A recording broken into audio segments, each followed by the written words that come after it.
Dans cette série de vidéos sur les probabilités, nous allons voir comment calculer une probabilité de la loi binomiale à la calculatrice. Donc l'idée est de partir d'une situation concrète, admettons qu'on ait une loi de probabilité x qui suive une loi binomiale de paramètres n est égal à 5 et p est égal à 0,6 et qu'on me demande de calculer avec la calculatrice la probabilité que x soit égal à 2. Au niveau de la signification, il faut bien comprendre ce que ça veut dire. Ça veut dire qu'on va renouveler 5 fois n est égal à 5, une expérience qui n'a que 2 issues, succès, avec une probabilité de 0,6, et donc échec, une probabilité de 0,4. Et la question est de savoir quelle est la probabilité qu'il y ait 2 succès parmi ces 5 tentatives avec ces conditions données. Donc on va prendre la calculatrice. Il faut donc commencer par appuyer sur le menu Run, le premier menu de calcul. En appuyant d'abord sur Options, on va voir défiler un menu Stat sur F5.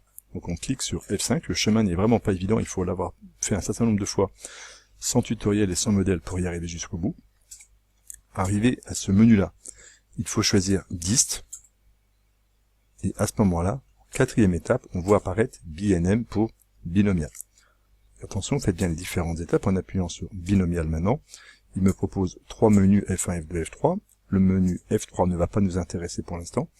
On va s'intéresser à F1 et F2.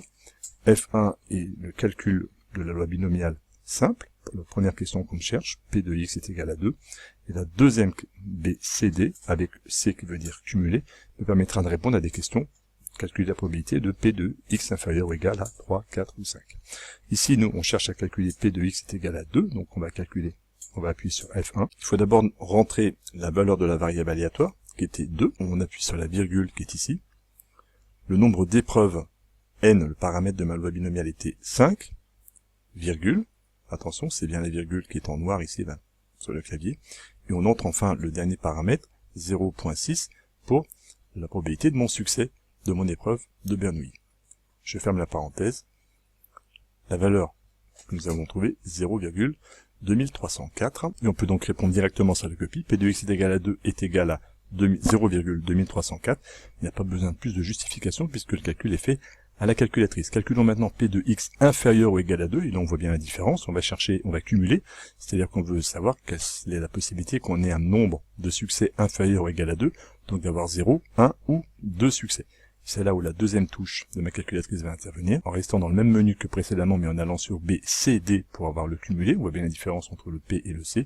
Les paramètres ne changent pas, puisque nous devons calculer le nombre de, la probabilité que le nombre de succès soit inférieur ou égal à 2, virgule, pour 5 épreuves, virgule, et une probabilité de 0,6 exécute. Cela donne 0,31744, et voilà, l'exercice est terminé.